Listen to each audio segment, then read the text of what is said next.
Ano naman? Ano yan, ma'am? Gusto mo magpapo? Ay, may nga, sir, sabi mo sa mga sir. Oh, tumawag na, Berman ako. Sikaw, tas mo nakagasi ka sa lawayon. Kung nga, rilis ka sa dyan, hindi sa doon. Morning! Morning, ma'am. Kadami sa salon, galing na. Ma'am, mabot galing kami, ma'am, kung pwede pagin mamapagkukuha ka ng gwapo na lalaki sa karnita, ma'am. Ngayong hapon man, welcome ka mo sa akong salon.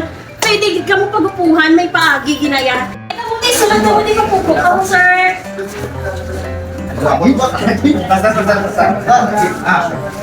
Grabe, habis na ito, ma'am. Sir, ano tali nga kasi pagbako ang gusto mo, ha? Paling gusto yun ni ma'am ni boss. Kaya stress kayo niya tsura. Ang una tsura ay mala foreigner eh. Malakas tila. Malakas tila.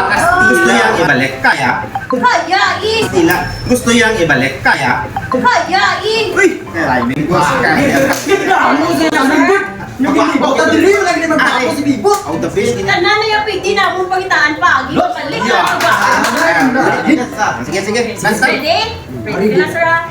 Ano lang, tawag ito yan? Natawag kung paano sa pag-ibig. Oh, wala. Ang pagbabalik ni Bibot. Ang pagbabalik ni Bibot. Sista, tama doon gamit.